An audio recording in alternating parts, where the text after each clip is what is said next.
It is very clear to me that over the next 15 years, what the blockchain will do, especially in the NFT form on top of Ethereum, is create a world that will eat up all of the contracts. All of them. Every contract over the next 15 to 25 years will be done on the blockchain. Now that doesn't eliminate the need for what we do here, but it definitely requires for you to understand it. You got your perspective. I just want to be happy. Don't you want to be happy? Morning, Atlanta. It's really, really nice to be with all of you. I don't have a ton of time on stage, because I got to run to the meet and greet. So I want to really get into a bunch of things that are on my mind for this sector, try to bring as much value as I can while we're together. I think much like 2 years ago when I was here, how many people were here for that? Thank you. It's really interesting. I really play in two very opposite places when it comes to business, life, philosophy, all of it really, which is so much of what I do and think about and what I admire and see in others is a remarkable level of consistency of what is truly tried and true.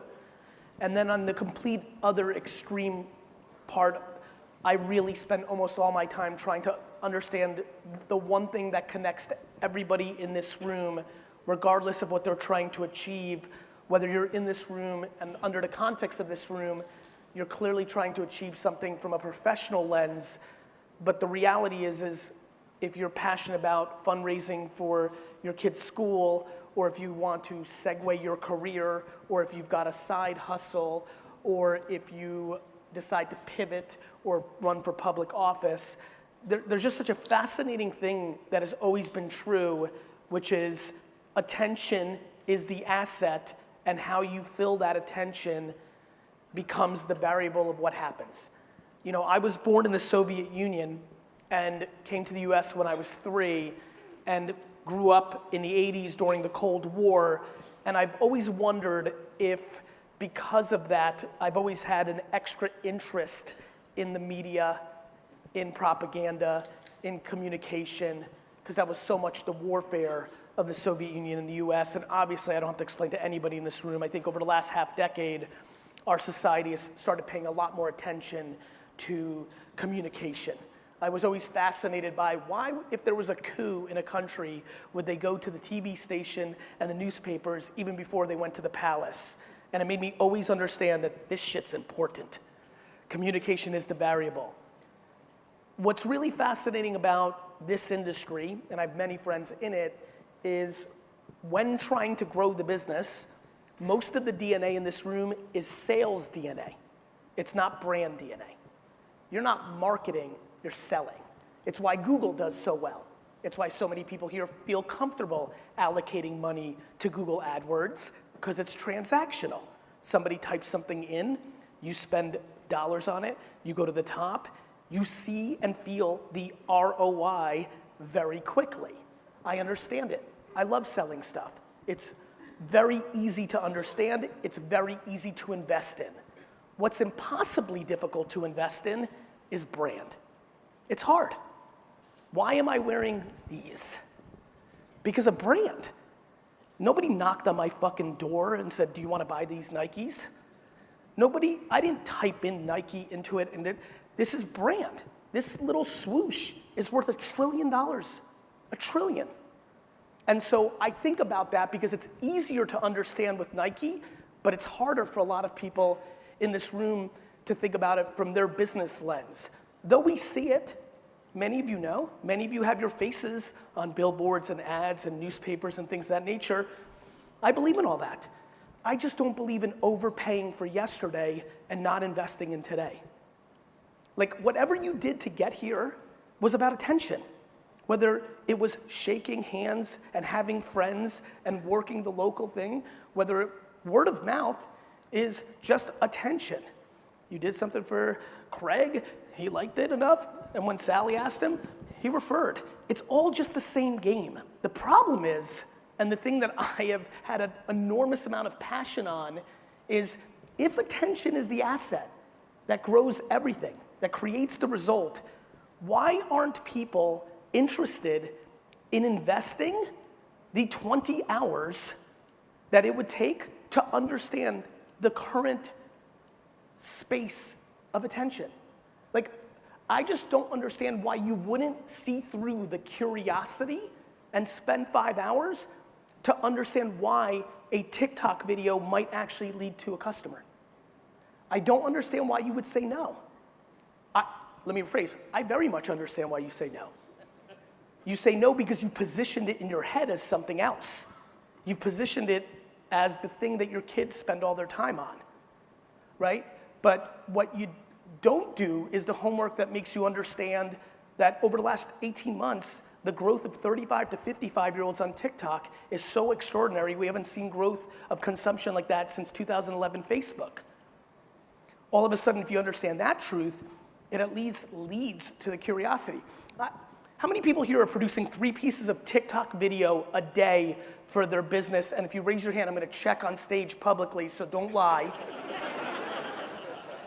How many people in this entire room make 3 TikTok videos a day for their company? Raise your hands. 2. I'm sorry, 3, sorry, Sally. 3. 3, I love it, and I love the passion of that.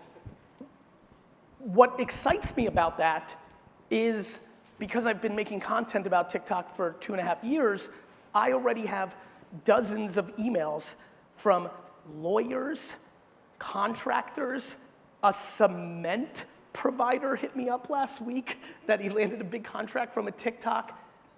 Do you know how insane it sounds to even say that a cement provider landed a 6-figure contract from a TikTok?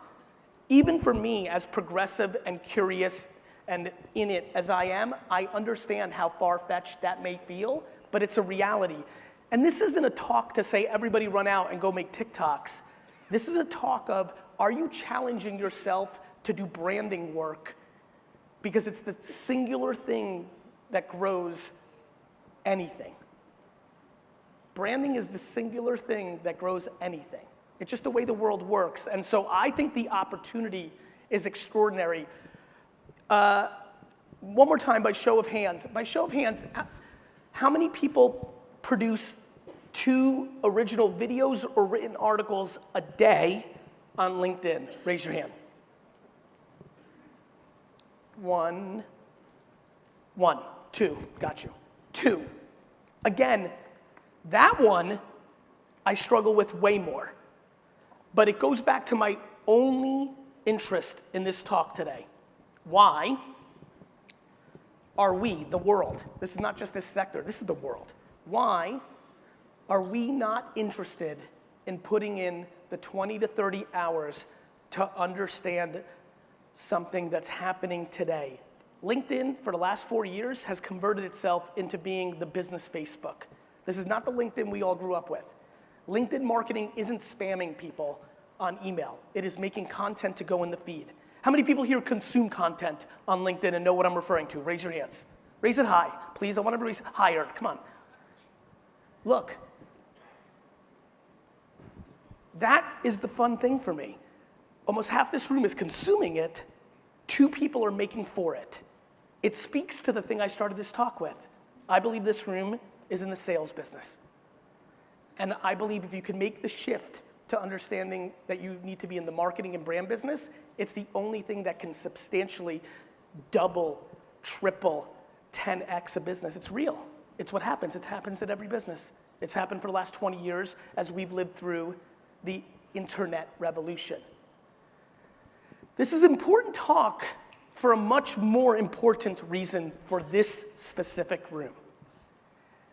The reason it's an important talk for this room is if you became an operator of contemporary marketing for your business in this room, you would start the process of changing your perspective on how you navigate your business life, which is about to become unbelievably important to everybody in this room because of the advent of the blockchain. As we are going into this next year, I think all of us looking around this room, this is a perfect age demo for the most part of many people either never knowing anything else, or the majority of the room, based on what I see, many of us remembering the world before the internet and watching what it's done over the last 25 years to change our society. How many people here made it through high school without being on the internet? Raise your hands. I'll raise mine. Raise it high. That's right, kids. It sucked. So, it's a lot of hands in this room. We recall the world changed a lot. The world's changed a lot in the last 25 years. The biggest companies in the world changed, consumer behaviors changed, the way we buy things has changed, the decisions we make have changed. And now we have decentralized servers brewing, and I'm sure at this point, especially because this has been the year of NFTs and Bitcoin, most people at this point have heard of the blockchain, Bitcoin, NFTs, but I'm also empathetic that most people have not spent their 20 to 50 hours to really understand it. But let me give you a simple statement that I genuinely believe will be true, and I think has a lot to do with this industry.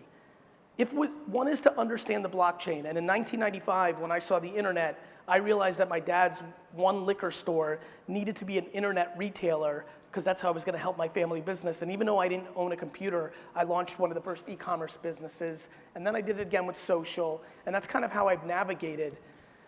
It is very clear to me that over the next 15 years, what the blockchain will do, especially in the NFT form on top of Ethereum, is create a world that will eat up all of the contracts. All of them. Every contract over the next 15 to 25 years will be done on the blockchain. Now, that doesn't eliminate the need for what we do here, but it definitely requires for you to understand it. And so for me, this talk is kind of really interesting because it reminds me of a talk, a little bit of a different timing, but I gave a talk to the limo and car industry right as Uber was happening. And the majority of my talk was about Uber in the first 15 minutes. And as you can imagine, the crowd didn't like it. And I was telling them that I was concerned because the iPhone had become the remote control of our society, and now it really is. And that I thought it was dangerous. And people poo-pooed it. They said that legally it wouldn't happen, or this wouldn't happen, or why would people like the way it feels to drive. Oh, excuse after excuse after excuse. And I'm sure everybody realizes how much Uber has changed that industry. I remember talking, because I had a wine store in 1995 and fell in love with the internet as this is going to be big, and legitimately had two separate conversations at the New Jersey Chamber of Commerce event in Springfield, New Jersey in 1996 with two bookstore owners who completely poo-pooed Amazon. I mean, Amazon probably sold more books in the last 100th of a second than those two businesses combined did in 5 years. We are very, very, very good of having opinions based on our own financial self-interest. My friends, you are sitting, how many people here are retiring within the next 10 years? And I don't, before you raise your hands, because the lady that threw her hand up quick is exactly, I mean fast, you threw that up fast. Let me get this next part out. I don't mean you're gonna crush it and buy an island. I mean you're old and you're finished. Raise your hands, 10 years, raise it high. Just wanna get a sense. All right, so there's about 7 to 15. For the rest of you that are not retiring in what you do for a living, you have a choice to make in one man's humble point of view that could be quite remarkable in my opinion. You are in an industry that collaterally is going to be massively affected by the blockchain because of how peer-to-peer contracts are gonna work, which takes a lot of things in the middle out of the equation. This doesn't have to be bad. Much like I told my friend who was in the medallion business in LA, I said, you could invest in Uber, you could do this, you could build a fleet and build a business development thing. This isn't about technology putting people out of business. Everybody always thinks about it too extreme. There will be lawyers, even with the blockchain, doing everything you're doing for the rest of everyone's career here. The opportunity, though, to completely change the trajectory of your career and gain extraordinary market share because you actually understand what's going on with Ethereum or Solana or decentralization or the SEC's point of view on this. Is it a royalty? Is it a collateral? Is it an asset? Is stunning. I'm one human being, and and yes, I'm in it, but I'm one human. In the last 6 weeks, I've had dozens, which is a lot, one person, dozens of friends asking for legal and tax help with the aggressive behavior, in a positive for them, of buying NFTs and what do they do and how do they navigate. I just want you to make LinkedIn posts and TikToks because I think your business will grow better than the stuff you're doing with your time and money now. I am far more motivated that just 3 people from this talk. I'm at the point in my career where I'm here for a singular reason. For 3 of you to email me in 5 years and say, I don't know if you remember in 2021 in Atlanta, you gave that talk and I took it serious and I'm now this. That feels nice. I like that. That's how I roll now. And so I'm telling this room, this is really happening. Like really. And the opportunity is extraordinary. This isn't a fear combo of like, be careful. This is an optimism combo of, do you understand how big this is? Do you understand just like what the internet did to our society over the next 25 years, decentralized servers at scale are gonna completely change the world. Let me ask you a common sense question.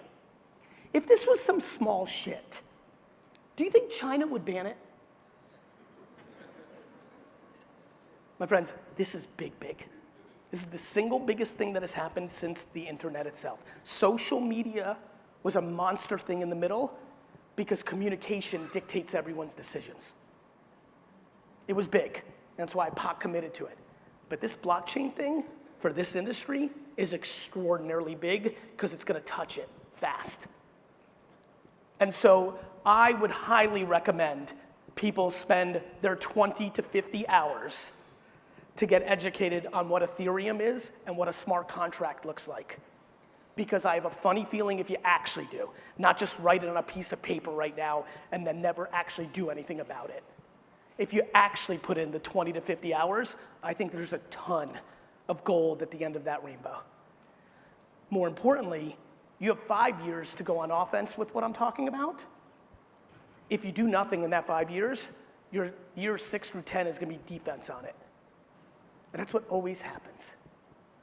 So that's the big elephant in the room / opportunity. The other really interesting part is how do you get your marketing game up to grow your business? And I think that sits in a very interesting place of the common mistake of the last decade of companies of this size, entrepreneurs, executives, individuals in this room of this size has been to outsource that behavior without being able to judge if it's good. The reason a lot of you have your opinion on social is because you hired your niece or someone that sucked, but you had no idea how to judge it. The ROI of a basketball for LeBron James is $1 billion. The ROI of a basketball for me is negative $8,000. I've torn both my knees. The ROI of social media is in the trillions. If it hasn't worked for you, it's because you don't know how to use it. 20 to 50 hours. I don't know if you've heard, there's a site that can really help you get educated. I'll give it to you. I'll let you write it down. It's GOOGLE.com.